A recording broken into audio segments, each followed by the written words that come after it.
Hello বন্ধুরা, তো তোমাদের সঙ্গে একটা নতুন রেসিপি নিয়ে চলে এলাম। মাংসের গিলে মেটে তরকারি, ছাটের তরকারি নিয়ে চলে এলাম। তো চলো দেখি কিভাবে রান্না করতে হবে। আলু দিয়ে লাল করে ভেজে নিতে হবে। দেখো আমি কতক্ষণ লাল লাল করে ভেজে নিয়েছি।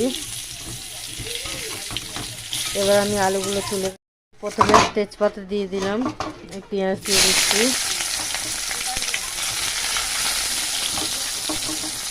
পেঁয়াজটা লাল করে ভেজে নিতে হবে।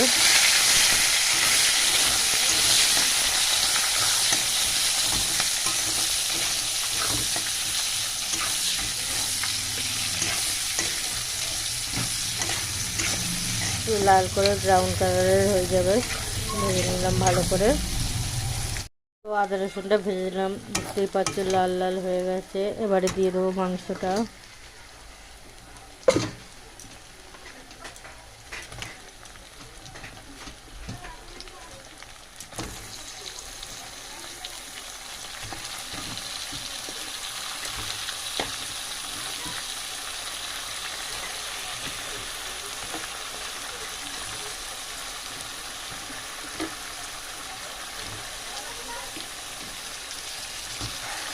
দিয়ে ভালো করে কষিয়ে নেবো, মাংসটা কষিয়ে নেবো ভালো করে।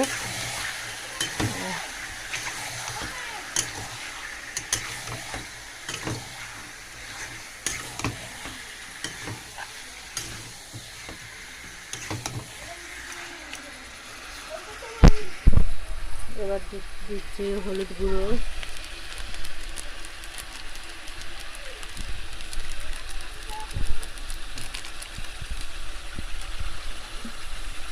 তারপরে দেবো লঙ্কা গুঁড়ো। লঙ্কা গুঁড়ো দিয়ে দিলাম।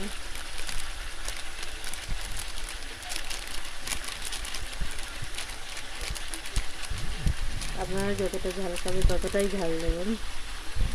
আবার পরিমাণ মতো দিয়ে দিলাম লঙ্কা গুঁড়ো। এবার এটাকে কষবো।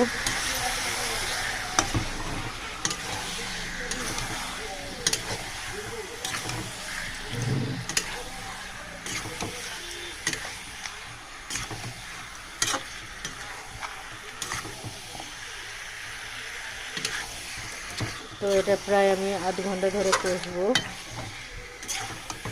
আধ ঘন্টা ধরে কষে নেব। প্রায় হয়ে এসছে, কত সুন্দর কালার হয়েছে। এবারে দেব কেওড়া জল, গোলাপ জল মিক্স করা ছিল, এই দিয়ে দিচ্ছি। আপনাদের পরিমাণ মতো দেবে, আমি পরিমাণ মতো দিয়ে দিলাম।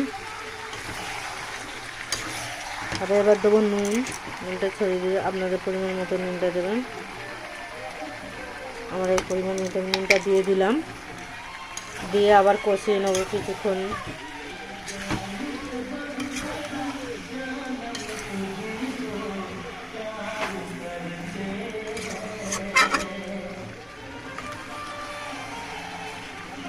ভালো করে এরকম করে কষিয়ে নিতে হবে বেশিক্ষণ নিয়ে।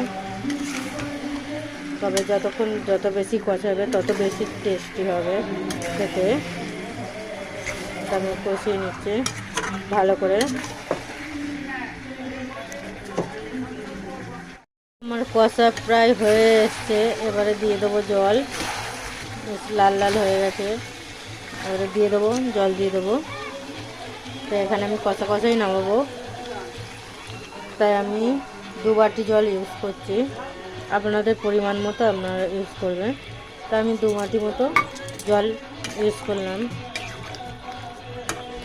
যেহেতু আমি মাখা মাখা তরকারিটা নামাবো হয়। এবার আমি ঢাকা দিয়ে দেবো। ঢাকা দিয়ে কিছুক্ষণ পরে নামিয়ে নেব। আমার তরকারি হয়ে গেছে। এবারে জিরে ভাজা গরম মশলা দিয়ে দিলাম। দিয়ে এবারে আমার তরকারিটা হয়ে গেছে, এবারে নামিয়ে নেব।